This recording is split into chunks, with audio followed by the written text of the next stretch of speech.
So what I'm here to talk about is intellectual property at the Eclipse Foundation. Now my colleague Sharon Corbett was to deliver this talk today, but she couldn't make it to the conference, so I will do my best to channel her, and she is the real expert, but hopefully I can do a half-decent job. And of course I can't see so I'm going to craning my neck a little bit here to make sure I get the slides. So why do we care so much about intellectual property management at the Eclipse Foundation? If you go to the bylaws of the Eclipse Foundation, you will see that Eclipse is about commercial-friendly open source software. So a big part of what we do is we are explicitly mindful of business interests and commercial adoption and the ability for people to take open source software and use it in their products. And an important part of that is making sure that the intellectual property that is included in the open source software that's adopted by these products is free and clear of issues that might later result in a vendor being sued. Now I say free and clear, I need to be very careful. This is really all about risk mitigation. There is no such thing as the elimination of risk when it comes to intellectual property management. So what we do primarily is we have an entire dedicated team of professionals whose job it is to review intellectual property, contributions for intellectual property issues, and just again make sure that the risk associated with adopting that software is low. So the services that we provide in intellectual property, we do trademark reviews, we do legal records to make sure that, and we'll talk about each of these in turns, and then due diligence reviews. So so trademark reviews. So basically, all project names at the Eclipse Foundation are owned by the Eclipse Foundation. So if you have a project at the Eclipse Foundation, the first thing that we're going to do when we speak with you, or one of the first things, is we are going to have the Eclipse Foundation assume ownership of the name of the project. We also assume the ownership of the names of other things. So we have an annual simultaneous release that used to have names, anyway, we used to keep that. The Jakarta EE is actually a trademark of the Eclipse Foundation as well. Eclipse Glassfish is now a trademark of the Eclipse Foundation. The Eclipse Foundation holds these trademarks on behalf of the community. The intent with that is to avoid a situation where any one vendor can dominate a project. By holding the name of that project, it gives us certain legal levers that we can use to make sure that the projects stay community projects and that the people involved can have confidence, people who are contributing to the project can have confidence that their contributions will be used in a way that they intend them to be used. We do legal record keeping to make sure that the people who are contributing and committing to our projects have the necessary legal permissions to do so. And I'll talk a little bit about some of these agreements in a minute.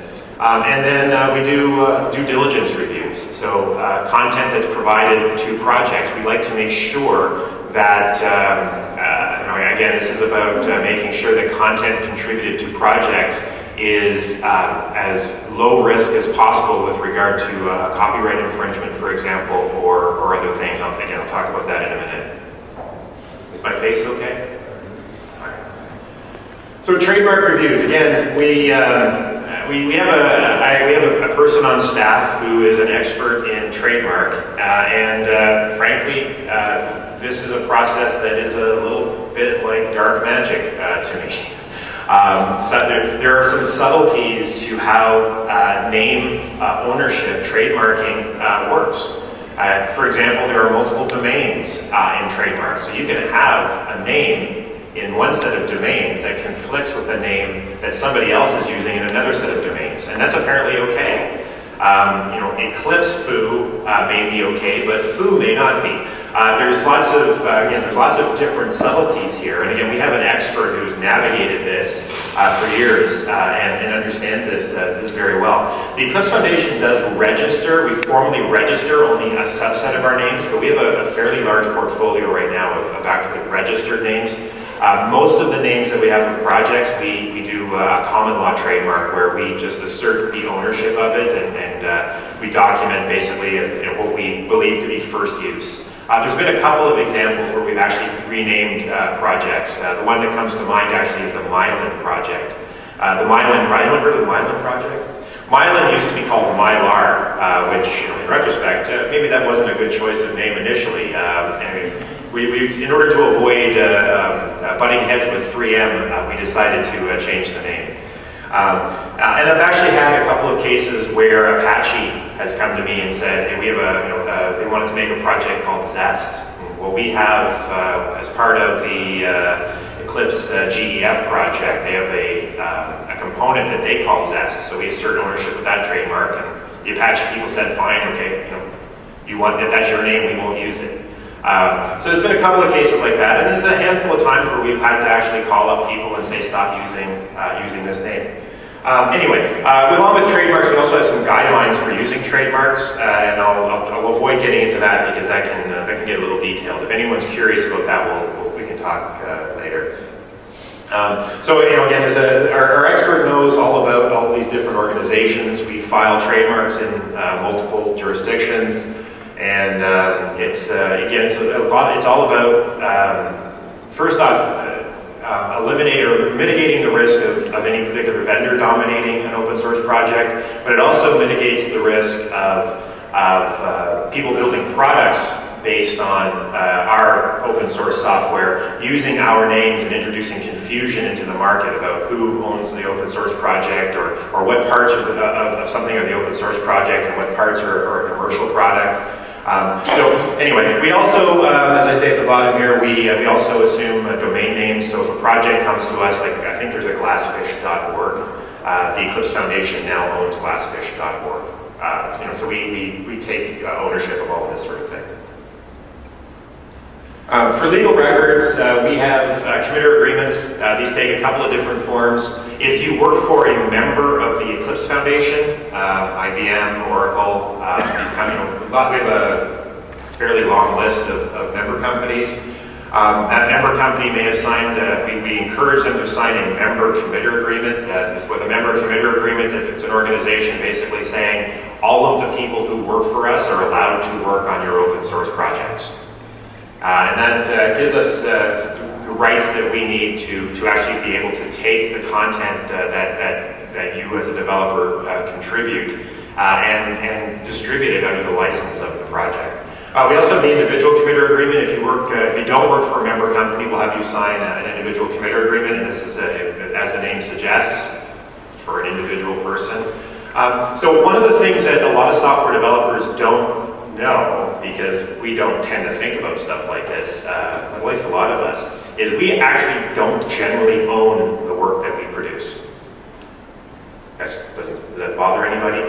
Most of us have signed an employment contract which says that our employer owns any works of the mind that we create. So we can't generally, most of us, some of us are different, but most of us cannot just go to an open source project and start contributing, because we don't own what we're giving away. Does that scare anybody? Okay, disappointed. I usually get a few big eyes when I say that. So these agreements exist basically so that we have confidence that your employer knows what you're up to, and your employer agrees to these contributions. We also have the contributor agreement. If you are a committer on a project, then we need one of these committer agreements to cover your contributions. If you're just showing up to a project and you want to give us a bunch of code, you're not going to be a committer, maybe, or at least not right away, or we'll ask you to sign the Eclipse contributor agreement, and it gives us the same sorts of permissions. Basically, again, states that my employer knows what I'm doing, the contributions that I'm giving to you were written by me, and I contributed them under the terms of the license of the project. Now, something that's different about the Eclipse Foundation than a lot of organizations is your employer, you or your employer own your content and continue to own your content, right? So if you make a contribution to an Eclipse project and it's owned, you're working for a member, for a company, That company owns that contribution, and they continue to own that contribution. You do not give ownership to the Eclipse Foundation. You do not give ownership to anybody else. As the author, again, whoever you're working for, which may be yourself, continues to own that contribution. What you do is you give that contribution to the Eclipse project under the terms of a license, and then we distribute it to other people under the terms of that same license. Right? So again, you continue to own that. Now that is good in that you continue to own your contributions, but it makes it a little bit difficult to do things like change licenses. Right? If I want to change the license on a project and you've contributed to it, I need your permission. Right? You need to agree to that, which makes some exercises a little challenging. But you know, there's certain rights. So you know that if you contribute to an Eclipse project, we can't just change the license on you because you own a piece. Right? We could take your piece out, I guess, and change the license if everybody else agrees. But you have a certain amount. You have a lever there to keep the project license as it is. Anyway, questions? Okay. Hello, is this on? Okay. All right. So due diligence review. We contributions coming to the Eclipse Foundation projects they come in a couple of different flavors. We call them in the largest granularity. We'll call them project code or third-party content. Project code is content that is being contributed to the Eclipse project. It will be maintained in an Eclipse Foundation Git repository. It would be updated and modified by the project team. Third-party content is third-party libraries. We get a lot of content from Apache projects, for example. Third-party content is usually content that's just used by the project, not modified or actively maintained. We treat them a little bit different. There's a lot of similarity though. The first thing that we do when we receive content is we confirm that the licenses are compatible. And again, this is something that most of us software developers really don't like to think about. Frankly, it hurts my head sometimes. I get to talk to lawyers, and lawyers get enthusiastic about this. It's actually kind of beautiful. Certain licenses are not compatible with other licenses. Certain licenses have characteristics which are challenging. We have a great deal of we have challenges with, for example, the GPL. GPL viral in nature. So we're very careful about that license. Generally, we don't allow projects to use GPL, although we have some workarounds if we need to. Some licenses are more permissive than others, some are less so. So the first thing we do is we make sure that the licenses that are declared are actually compatible. Then we do some provenance checking. Now, provenance checking is basically, did the people who say they wrote the code actually write the code? You cannot license code for distribution that you don't own. We have encountered cases where somebody has taken somebody else's code, and actually this happens with disturbing frequency. Taken somebody else's code, changed the license, changed all the headers in the file. We've caught this a couple of times, and distributed under, I guess, false pretenses. Now, being a fairly optimistic person, I tend to think most of us software developers just don't necessarily know we're doing anything wrong. Our teams are really good at the forensics of digging into software and finding the path of change, path of they will find out if content has been relicensed. It's a little bit of a dark art. The IP analysts do things that I don't understand, but they are able to uncover the weirdest things. One time, this was years ago, one of the IP analysts came to me with a textbook, and somehow she had made a mapping between some content that a project team had contributed and a textbook, and I don't know how she made that connection, but she was asking me, is this rote? Is this just how you write this code?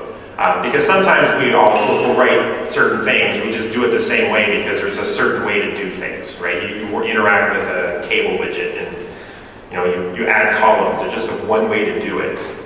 So sometimes there's that judgment call, right? So again, textbook. Anyway, it was bizarre. Anyway, they find weird things.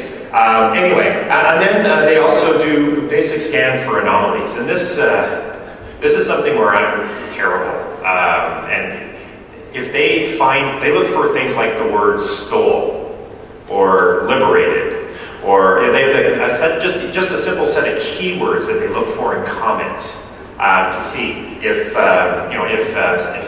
code has been leveraged from somewhere else. I mean, we actually, again, recently found an example of this, and we had to have the project team basically unwind this code that they copied from somewhere. Again, innocently. I don't think anything malicious was happening.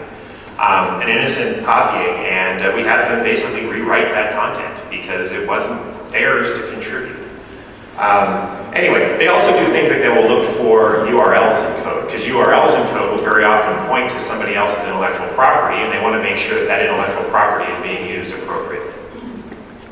Again, dark art is very magical, what they do. Anyway, I don't know. So they do use some tooling to help with this.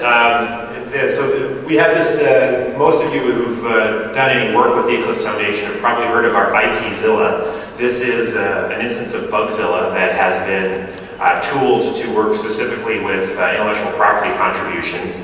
Instead of bugs in Bugzilla, we have CQs. We use that, and that's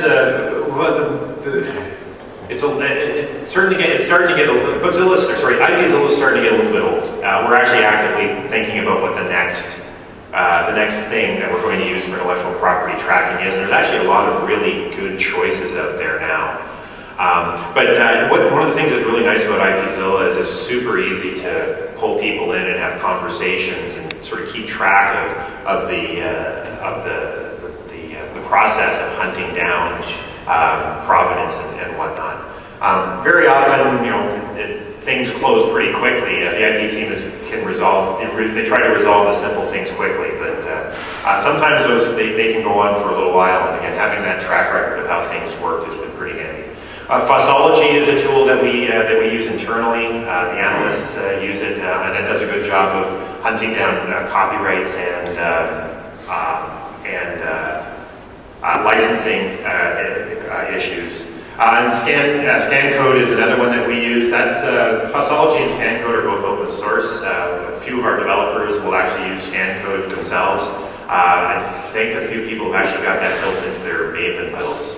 That'd be something at some point we might actually think about including as part of our build infrastructure is just some built-in scanning. And then they have a custom script scan tool that does the anomalies search and whatnot. Anyway, there's a couple of links there to the tools. These are pretty powerful. The scan code finds some interesting combinations of licenses, and anyway, it gives the IP team a really big leg up. Kudos to the team building that. So again, as I mentioned earlier, we have two different types of IP requests: project code and third-party content. Sometimes third-party dependencies. I tend to prefer third-party content. Dependencies implies that there are dependencies. Sometimes third-party content is not a dependency. But anyway, we have two different types of review that we do for third-party content, type A and type B. I'm not personally that super happy with the names type A and type B, but that's what we ran with because coming up with concise 2- and 3-word names was just too hard. So type A basically means we do a license compatibility check, right? So we'll take your code, your content, we will scan it to make sure that the licenses indicated in there are licenses that are compatible. If they're not, if they are completely compatible and with an automatic scan, then it's just automatically approved and your team can start using that content. If it requires a little bit more work from the IP team, it'll be a little bit longer. The IP team will have to actually personally look at it, and one of the analysts will move it forward. How many for time? Giddy up? Okay. Type B is a more complete review. We do start with that license check. We also do the provenance check, and we do the scan for anomalies and the much larger. That can take a little bit more time. Can you, before you continue, talk a little bit about when to use what? So when I have, let's say, log4j 123, and I want to use log4j 124, what do I use? So actually, I think I actually have a slide. Okay, so what do you use, type A or type B? It depends on what your values are. So type A is a license scan, and frankly, the license scan is still more than virtually everybody else on the planet does. So basically making sure that the content that's being scanned is license compatible. If your project's value or the organizations that you're working with value the more detailed in-depth scan, then you would use the type B. That's basically the decision process. Unfortunately, it's not the kind of thing that I can tell you, right? What is your value? If it's being incorporated into products that your company cares about, you make that decision. Now, the question you asked about was if I want to use a different version of a library. If a version of a library has already been approved by the IP team at a type B due diligence, they do what they call a diff scan on subsequent versions, and those tend to go fairly quickly. They're given high priority. That wouldn't be part of the AB decision-making process. Question? Yes, is there a requirement if I, let's say, start a new project or let's say for MicroProfile a new specification to do a type B for everything that's pulled in? So what we will all new projects automatically start as type A. If at some point they need to be type B, they can convert, and we will, anything that's been approved type A, we will start the process of approving them as type B. We have a few projects that have done this. The idea with the type A, by starting off with type A, you can get moving quickly. Type B takes some time, right? By starting off with type A, you can get approvals quickly and start doing your development quickly. And then at some point in time you decide, okay, we think we need to do type B for X, Y, and Z reasons. At that point you can convert. And one of the benefits of that is that you still are in a type A state while we're doing the type B conversions. You can still keep working. And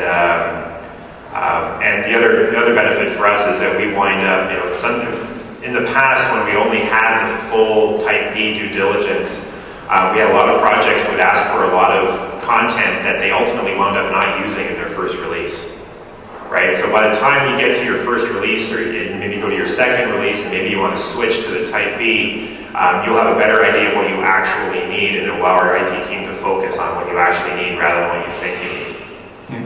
Another question in that direction, suppose I'm on log4j 123 and I find somewhere in the CQs that another project, let's say Vertex or something completely different, uses 1.4.5. Can I just pull that in without doing anything, or do I still need a CQ and all these things? So, this is being recorded, right? Okay.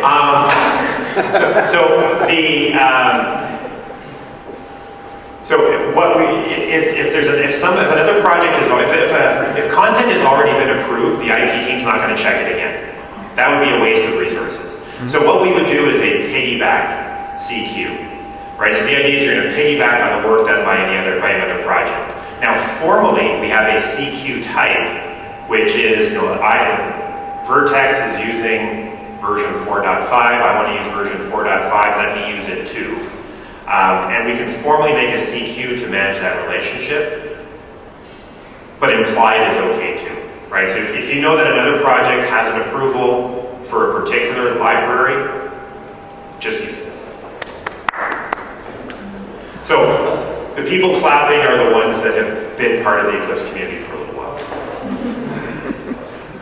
So we actually we have processes now that discover those usages. So when we do an intellectual property check on a project, we do that. Right now, we do it when a project does a release. We do an IP log review, we now have processes that will find those relationships and make sure that they're properly captured. We make sure that the content that you're using has been approved. Okay. So what's your type? I think I covered this. I'm just going to move on. So IP review required. Basically, from a project code point of view, when your project is new and you're coming to the Eclipse Foundation, we want to look at what we call your initial contribution. Your initial drop of code, we will review that project code.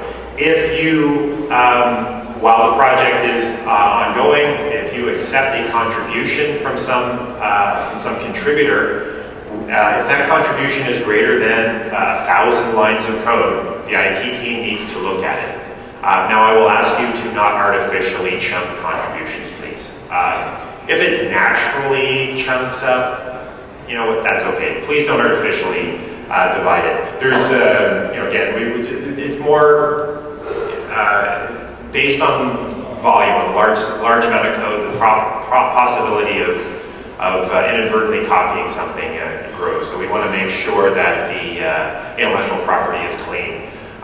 Frankly, actually, I should probably have suggested this earlier on. We like you to think, or I certainly like you to think of the intellectual property process as a service that's valuable to you rather than a burden that we're making you do.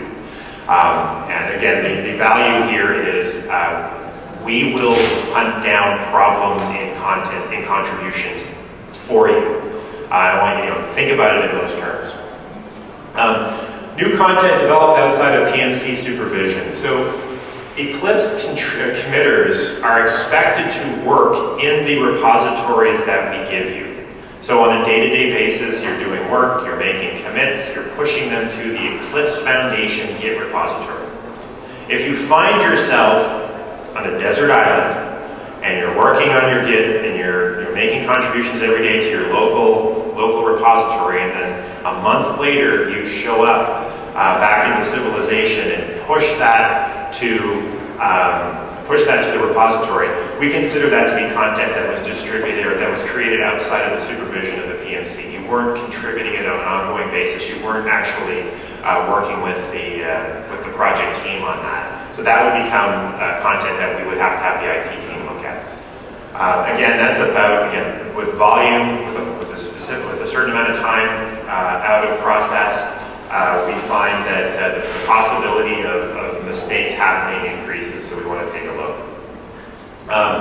And again, content moving to the Eclipse Foundation, to Eclipse where it will be maintained. Okay, so I think that, anyway. So basically, a significant contribution certainly we would like to, we need to have reviewed. This is just project code.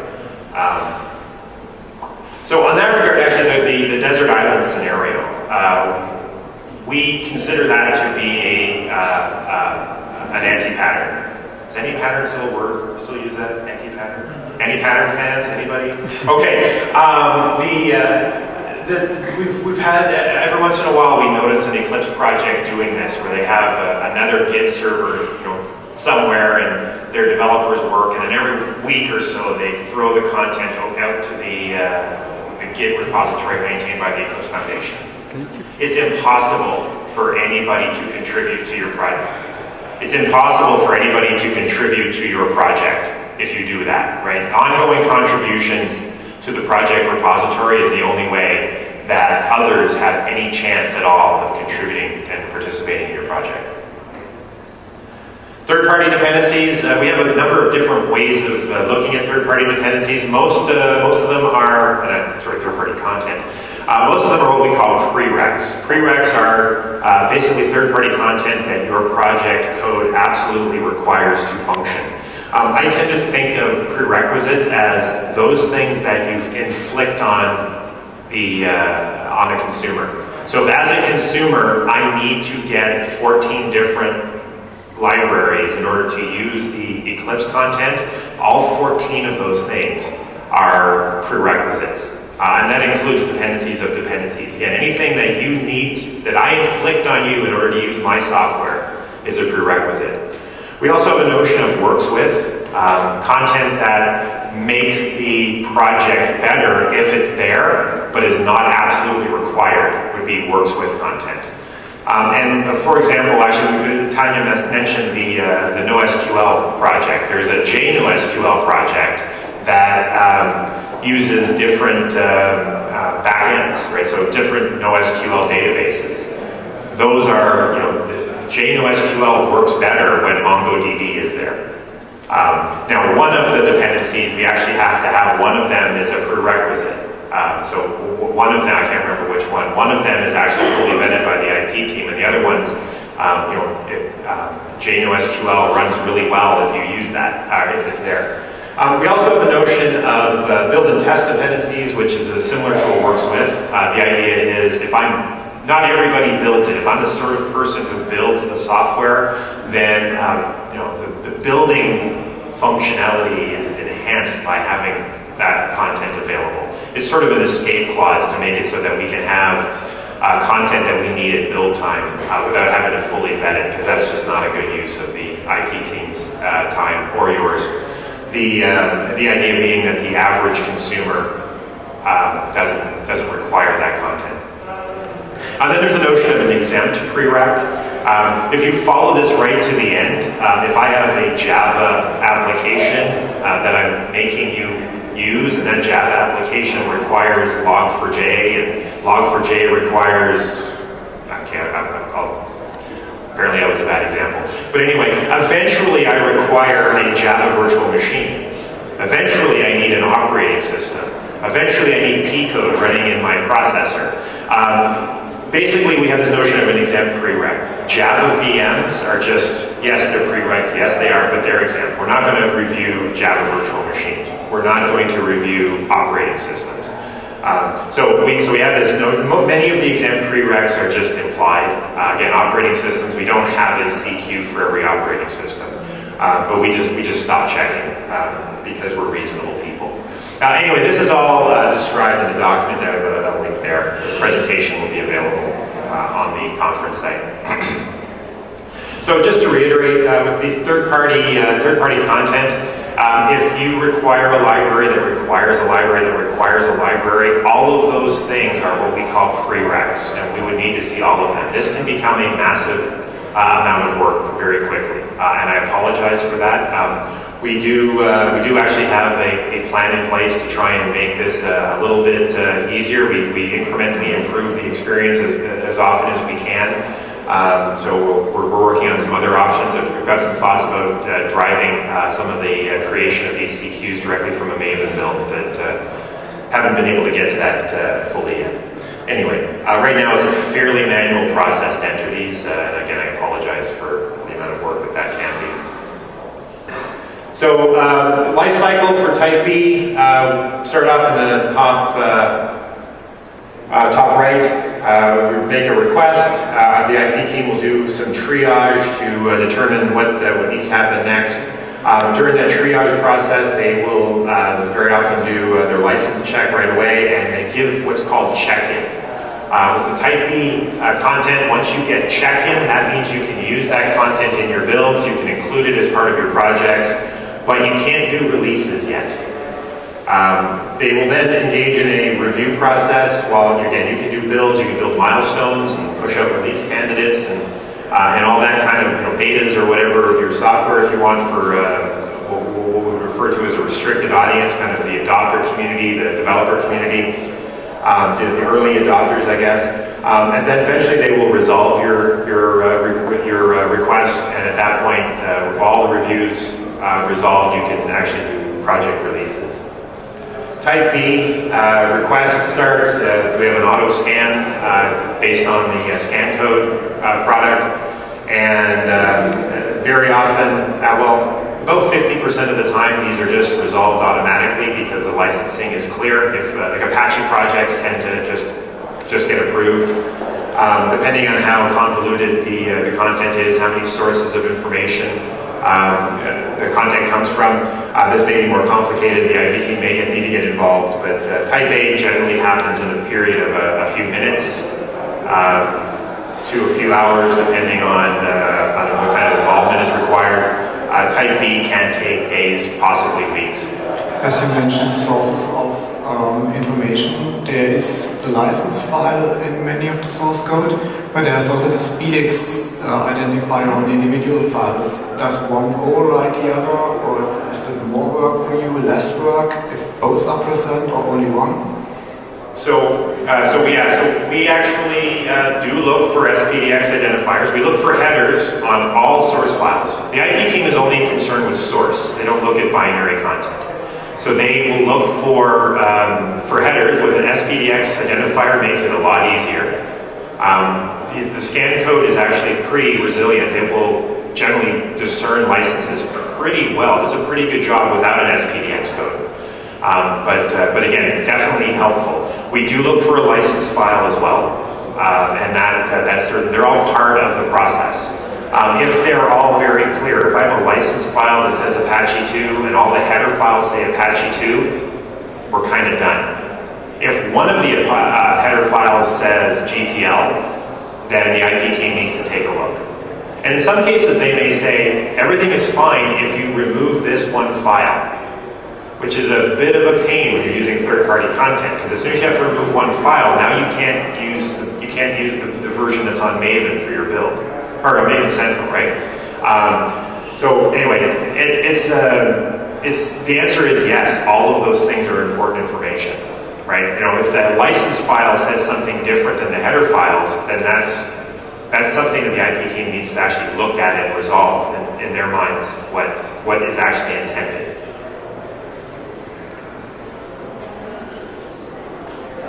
So one of the things we get asked a lot is how long is this going to take? And we actually have a great number of these in the system. Over the last, 13, 14 years, we've accumulated quite a library of these reviews. And with that level of, the numbers that we have are getting fairly large, you would think that we could come up with some kind of estimation of how long it takes. And we do. I can actually give you a number, but it's basically meaningless because the average time it takes to process a CQ has a massive standard deviation. It really just depends on so much. The way the licenses are structured, the amount of code. Sometimes the volume of code is actually, it doesn't matter. Like a massive project where everything is very clearly licensed, that just happens pretty quickly. So again, there's all sorts of different things that happen. You know, you get people like me who try to be clever in their comments, and I stole this idea from my friend Bob, or something like that, which actually I don't think I've ever said. I'll be honest. I'm trying to think of something that I've said that would be problematic. Anyway, I used to put vote for Bill and Opus in my code at one point. Anyone Bloom County? Anybody? Nobody? Really? Okay. All right.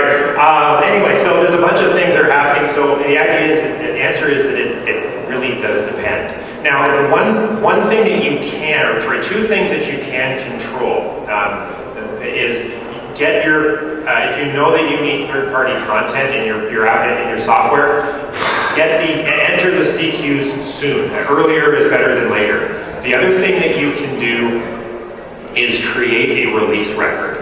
If you tell us, if the IP team knows when you're planning to do a release, and that release is a month or two away, right? Don't tell us you need to do a release tomorrow, that's a little bit late.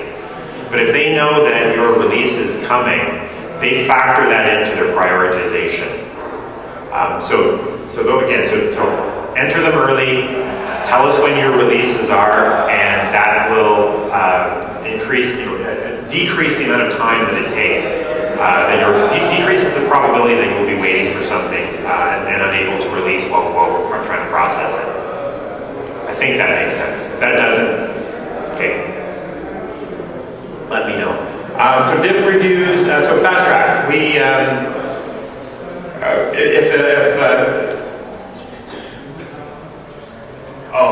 So this is probably a better answer to the question that you asked earlier. If you are log4j version 1.2.3 and you want to use 1.2.3.4, go for it. don't worry about it. Service release, we don't even need to hear about it. If it's you're using 1.2.3 and you want to use 1.3, we need to make sure that 1.3 is clear. But they do a reduced review because we have version 1.2, 1.3 is just an increment, a delta on top of it, so they will do a reduced effort because they're confident that most of the content has already been reviewed. When you go to version 2, they're going to do a more complete review. All right. So this is actually this is a relatively new change. Some of the more established committers may be surprised by this. But again, service release, if it's using semantic versioning, if the third digit is changing, don't need a review for that. That makes sense? Type A is requiring, so they fast track these diff reviews, they fast track this type A CQ, so we try to get type A stuff moving as quickly as possible. So again, different things that you can do. SPDX license identifiers make it easier for us. If you're authoring the third-party content or have any influence over the third-party projects, that's helpful. We strongly encourage our projects to use SPDX license identifiers in their file headers as well. Keep the third-party content and project content separate, where if you try to contribute them together, we'll ask you to separate them anyway, so just keep them separate from the get-go. And I also recommend that you exclude anything that you don't need. If you need only part of a library, we only need to see the content for that particular, the content that you're actually wanting to distribute with the Eclipse project.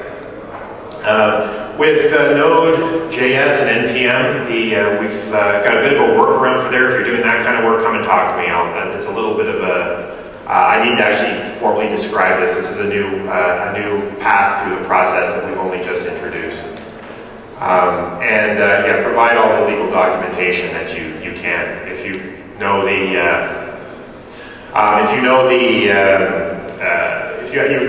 when you file third-party content review requests, providing a pointer to the license is extremely helpful. Pointers to the actual primary source for that content is very valuable. Some resources to help you. The Eclipse Project Handbook contains a fairly large section on using intellectual property. It contains pointers to other sources of information. I recommend that you keep the handbook handy. We've tried to author it as a resource as opposed to something you could actually read. If anyone's managed to read it front to back, kudos. Not what it was intended for, but hey, cool. Mentors, all projects have a mentor. Mentors tend to work in a poll capacity, so if you have questions, ask your mentor. The PMC is a good source of information, and of course we have the incubation mailing list. Please feel free to use that. Many of our Architecture Council members, who are the grizzled veterans of the Eclipse development process, participate in the incubation mailing list and are there to assist. The IP team, we've been talking about them in an abstract sense, I guess. Sharon Corbett is the manager of the team. We have Sharon McDonald and Sean Kilpatrick, who both do intellectual property analysis. Sharon McDonald is our trademark specialist as well. Anyway, if you do need to contact the IP team directly, emoipteam@eclipse.org. This would be, if you have questions or concerns about the CQ that maybe is not progressing as it should, that would be a way to put it, a place to put it. If you have questions about licenses, you can send it to license@eclipse.org.